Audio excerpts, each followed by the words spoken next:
भी अगला सवाल सर आपसे ये है कि बच्चे प्लेग्राउंड पे कम और ज़्यादा सेलफोन पे ज़्यादा दिखते हैं अभी, तो उसका दुष्परिणाम स्पाइन पे आगे जाके फ्यूचर पे कैसे हो सकता है बच्चों को?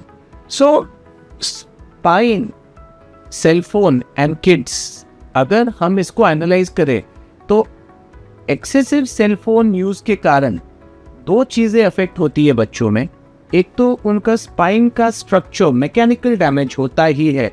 जैसे अगर आप कॉन्स्टेंटली झुककर आपके नेक की ओर देख रहे हो मोड़कर, तो आपकी लिगामेंट्स, बोन्स, मसल्स और डिस्क में डिजनरेशन तो आएगा ही, जिसके कारण आपके स्पाइन में वेयर एंड टेयर होगा, नंबर 1।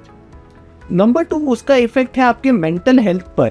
एक रिसर्च स्टडी है हार्वर्ड से, वो बताती है कि जो छोटे बच्चे रोते हैं तो उनके माँ बाप उनको सेलफोन पकड़ाते हैं और उस पर उनको पोएम्स दिखाते हैं, उनको स्टोरीज दिखाते हैं, तो इसका बहुत डेंजरस इफेक्ट उनके मेंटल हेल्थ पर पड़ता है, क्योंकि बचपन से ही उन पे ये एक असर पड़ता है कि सेलफोन उनका सबसे अच्छा दोस्त है।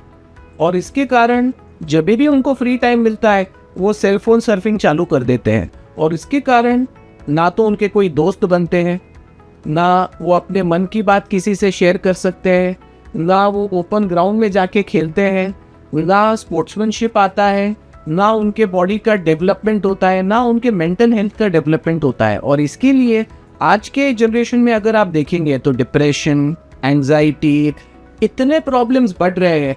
सो इसके दो प्रॉब्लम्स है, एक तो मैकेनिकल डैमेज होता है स्पाइन के ऊपर, और दूसरा उनके मेंटल हेल्थ पे इसका असर पड़ता है।